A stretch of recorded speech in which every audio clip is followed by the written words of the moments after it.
we don't really want to be concerned with communication errors if we can help it. They're going to happen because he's a dog and we're a human, but we want to get them as few and far in between. So we don't want to be struggling with our commands. So I want to make sure these 5 commands are very clear to him. All right, and we use them the same way we do with every dog through here. We want to be able to move our dogs around through their everyday life using the commands. This is what we call constant command. So literally I can take him off this bed and I could leave the house and go all around the city and come back and literally have him in one command to a chain of commands. From this bed all the way out to the city, back to this bed, nothing but commands.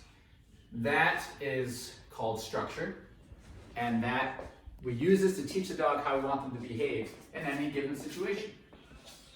So we practice it to make sure that our dogs are tight with these commands, the understanding's there, okay? There's only 5 commands. To break it down for you, we have recall, which is come and called. You need your dog to, wherever they are, you say come, or you hit the little beep here, which puts a little beep on the collar, they come to your feet. Absolutely essential. From there, we have a couple stay commands. Sit, everybody knows what sit is. Down, everybody knows what that is. We'll get more into down afterwards. We also have the place command, where we can put them on a bed. Somewhere where we want them to stay. Sit down in place. These are stay commands. These 3 out of 5 of our commands are stay commands. And then we have heel, which is pretty much follow me. If I say heel, that means I want you to walk with me at a very specific place, which is behind my knee. So you're not leading, I'm leading. With these 5 put together, you can see that we can pretty much do anything, right? He's on place right now. So from here, I can get close and say heel and have him follow me, or I can recall him to me. I'll give some examples. Benny, heel, good boy. And that's just picking him up from the place command. Now he's in heel. Now I can feel free to walk and he's just gonna follow me, right? Wherever I go, I can leave this room, I could go upstairs, I could go anywhere. Good boy. Sit, good. That's a stay command. Now he's anchored and I'm walking around without him, right? I can also use down.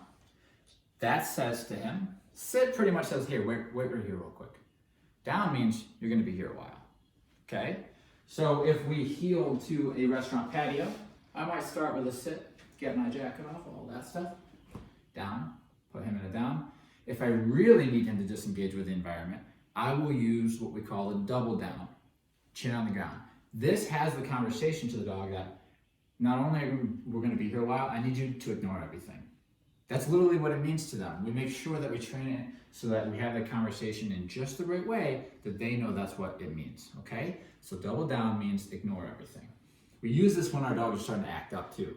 Like, ooh, there's a dog over there. Ooh, there's people over there. Ooh, there's something awesome over there.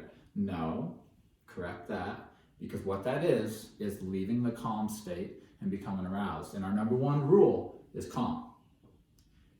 If it's a scale from 0 to 10, we don't want them going 1, 2, 3, 4, 5, and then they're really aroused. What we do is we correct arousal. Remember that. So if our dog starts to get aroused, no, tap. They calm down. We have to keep that going at all times, until we say B-R-E-A-K, break, and then offer play. They're not allowed to go into this excited, playful state. We monitor that. So with that being said, using our 5 commands, we're also always monitoring state of mind and keeping them calm. That's why it works so beautifully, and that's why it looks so nice when you're out in public. People say, wow, your dog's really well behaved. Because your dog can be in sit, but be like, and whining and all this. Yeah, it's in a sit, but his mind's going crazy. So we got that. Now I can use recall to get my dog to me, and I can do it stationary, so I can literally move him from there to here just by saying come. Come. Good boy. Sit. Good. Down. Good. All right. Or I can recall him into a moving command. I can recall him into heel if I'm already walking, right? So if I say, it's not a lot of room in this place. Come. Good. Heel, and I start walking. It's kind of while he's coming to me, and then we just walk wherever. We gotta go somewhere, right? Heel. Couple corrections for lagging. Cool thing about this training is that they know the position for each command. So if he goes out of position, I can tap on the e-collar and that'll bring him back into position. Okay? Sit. Good boy. And then, of course, send to place. Place.